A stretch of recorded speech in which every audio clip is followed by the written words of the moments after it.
Hey peeps, Sarah here from Sparrow Springs, and today we're back for another botanical watercolor. So this is part of my spices and herbs set of 6 for my massive collection that is coming out. First of all, if you're new here, hit that subscribe button, and once again I've sped this up for you. Today we are working on Rosemary. That's a longer name, so fun for my typography. Thanks. Anyways, let's jump into it.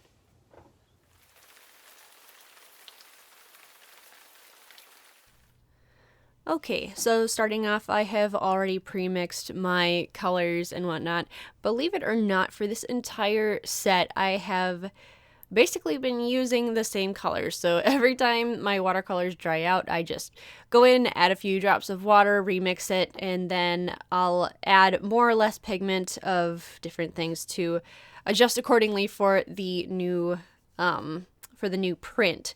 So the fun part about this is that you kind of get like a similar tone of colors all across the board, even though I'm mixing slightly different colors for each print. But when you line them all up, you can see like that same kind of texture, feel, like color theme all across. And then also just kind of keeping something similar all across. For example, the typography, I'm continually adding like the 2 different tones within the lettering in the same style. So even though the colors differ slightly, the best part is when you line them all up, they look like they belong together. So that's always fun and exciting, especially when I am working on them on separate days and separate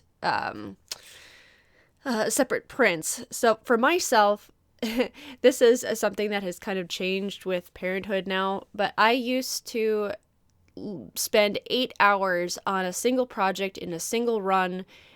I wouldn't eat, wouldn't drink, wouldn't take a break.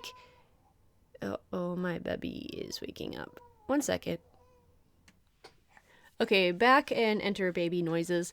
So anyways, I wouldn't take a break from this piece for several hours, and my husband would come home and my eyes would just be bloodshot from looking at this piece for one period of time. But the reason why I would end up doing that is, first of all, I would kind of get into the mojo, the mode and everything, so I wouldn't want to stop, and I had all the motivation to keep going. I could see progress, and it kept myself consistent. So whenever I had to break things up and come back on a different day, it was like, okay, I'm working on the hair or the mane of this horse, and if I didn't finish that part, I would come back and it's like the part that I did the day before would look slightly different just because I got into that mode and whatnot. So it's really exciting for me to be able to have some sort of consistency now, working on different projects, different days, and a lot of that comes with practice.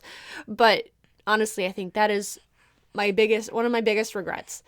It early on when I was doing things and trying to kind of shape my art career, I didn't spend nearly enough time practicing. Everything was for a final project. Everything was to be sold. I didn't do a whole lot just for the sake of practice and to improve my skills, which I would say has actually been one of the biggest things that has held me back so far. So I'm kind of a jack of all trades, but I haven't taken the time to really learn the different mediums. But I have to say, even though watercolor is a fairly new thing to me, I've maybe done 6 or 7 different pieces just this month with watercolor, but I kind of feel like I'm getting a little bit of a groove to it. Now, this one was a little bit more difficult in the sense of trying to keep things under control a little bit. I didn't quite get the colors I was hoping for at the beginning, so I did end up going back and remixing and recoloring a couple places here and there. But I mean, in the end, it still worked out, and when I hold this piece up next to the other ones, it still looks like it belongs part of the same set, which it all in all is what matters. So for those of you that haven't watched any of these videos yet, this is part of probably the biggest collection I will ever put out. I'm going to try and put out 50 different designs all in one big collection. So this is just one set of those 50 designs. And this is supposed to be kind of a kitchen wall decor. And yeah, so just kind of more of the common herbs and spices. So I've been kind of unveiling these one at a time through the videos, and I'm not going to tell you what the other two are. You'll just have to keep track and watch. And one of them didn't get recorded, so you're not going to know that one until you get on my email list, and you'll be notified when the collection is released. So, haha, surprise, surprise, don't hate me. Coming back with the lettering again, I do feel like this one is going to need a little bit of cleanup time. So with the watercolors and doing a bit more of them, I can feel that I'm getting a bit more confident with them and almost maybe a little careless.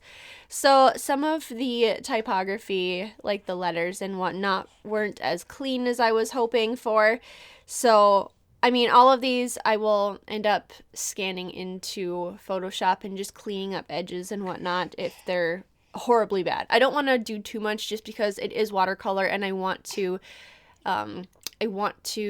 maintain that natural edge and that natural kind of feel of watercolor. So I'm not going to do too much, but hi, Arrow.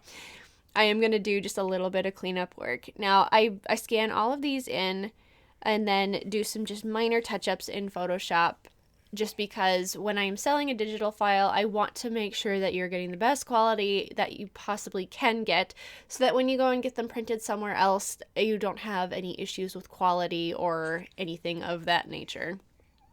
So that's kind of the basis with this one. I did end up doing quite a bit more layering and more of a dimensional painting with this one, just because the leaf pattern was a little bit more simple, but the colors were a little bit more dynamic than what I was used to. So I had probably like 3 or 4 different greens in the leaves and whatnot, and layered the stem a few more times. But all in all, I'm still happy with this one. So that about wraps this one up. Alright peeps, thanks for watching. So if you like this video, make sure you hit that subscribe button. If you want to be notified when this collection goes live, when these prints will be available for download, make sure you sign up for my email list. That'll be in the description. So I hope you enjoyed that, and I will see you later, peeps.